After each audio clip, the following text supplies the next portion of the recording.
episode of the podcast.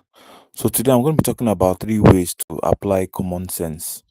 Now, common sense as it is not really common. There's a popular saying that common sense is not common. So I'm going to be talking about three ways to apply common sense.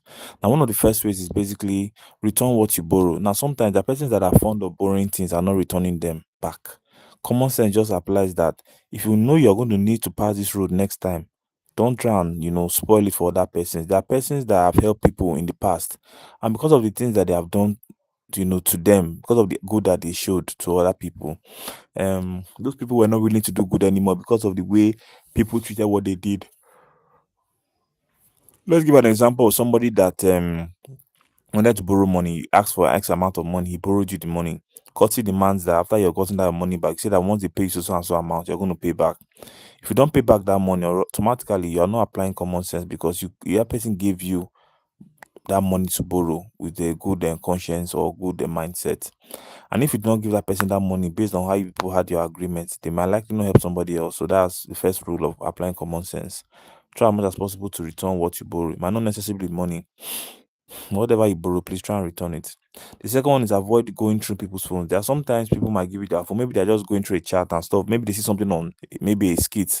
They say, I see my look at this skit. Oh. Now courtesy demands that, or common sense demands that once you have seen that skit or that video, you return the phone back to the person. Don't go start going through their WhatsApp messages and start going through their normal, going through their messages. That's very disrespectful. The reason why they gave you that phone, look at the video and give the person back their phone. Don't start going through their phone. That's very disrespectful, and that's not applying common sense. Last but not the least is always learn to read an environment. There are sometimes you go into an environment, especially if you're in sales. Let's say for instance now you go into a place and you find that everywhere is quiet. That means something just happened. Yeah. It's good for you to read the room. You don't go and just start making noise unnecessary. Understand what happened, in that particular scenario, so you can know how to adjust. Just like maybe for instance, now you came to an environment, you have a customer that was owing you money.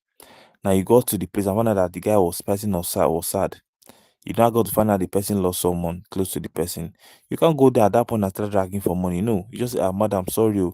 Even if you did not know that the person lost somebody, you just say, sorry, madam. Oh, I heard you lost somebody. So sorry. I just say, let me stop by and say hello. Initially, maybe you had no idea. You went to go and drag money. But by the time you find out that that person had lost somebody close, you say that you heard that news and that's what made you come, to come and console the person and leave. That's the better way than go there and be dragging the money. And people around there will see that you have no common sense and you're behaving very insensitive, and it's not going to tell well about you or the business that you do. If you like the podcast and you found it informative, please do not forget to like, share, and subscribe. And see you in the next one. All right, take care. Bye bye.